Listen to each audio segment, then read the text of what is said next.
We are beginning to harness the brain's incredible ability to invent itself, then reinvent itself throughout life.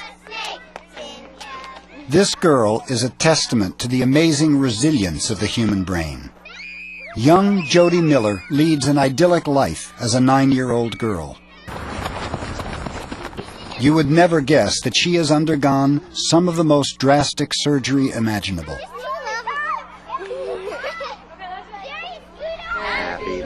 Jody's first 3 years were textbook normal. Happy birthday, dear Jody. Then, about 6 weeks after her 3rd birthday, a storm of epileptic seizures took control of her brain.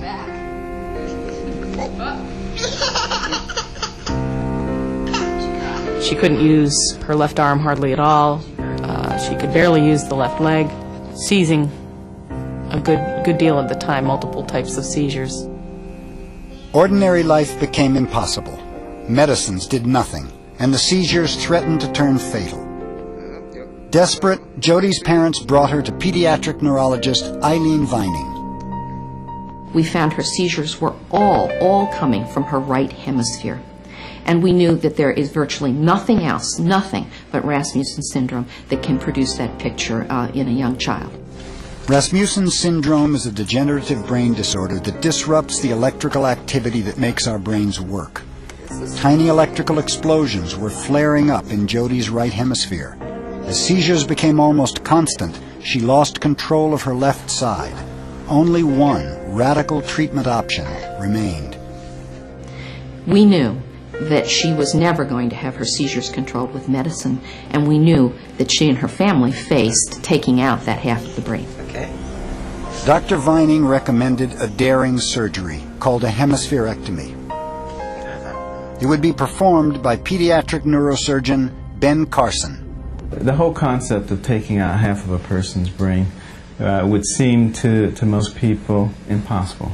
Human beings are incredible creatures with a brain that is beyond belief in terms of its capabilities, to the point where we can take half of it out and still function in a normal way. 85% of our brain consists of the cerebral cortex, which is divided into 2 hemispheres, each with 4 main lobes. The cortex handles many of our higher functions. Areas on both sides control thinking, movement, and sensation.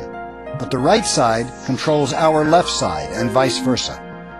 Jody would lose almost all of her right hemisphere, and the cavity would fill with cerebrospinal fluid. The operation has to be performed with great precision to avoid damaging the parts of the brain that control Jody's life functions, like heartbeat and breathing.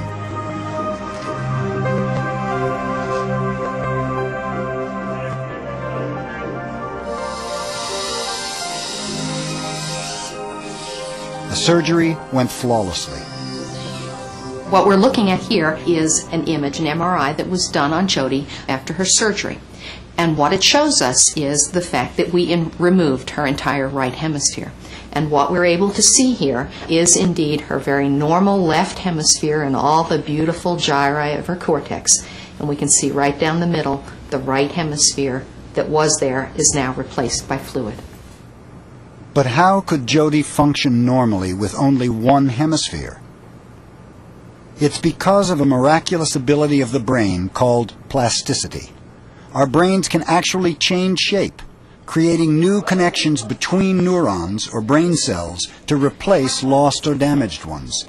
Jody's left brain started reconnecting almost immediately. At least as good as this. And if I remember, he wore pink just like you. This young lady had half her brain removed, went home, I guess maybe 10 days later, and was already walking. She was ambulating. She was able to walk out of the hospital. And that's because her left hemisphere had such resilience, such plasticity. It was able to say, okay, something needs to move her left leg.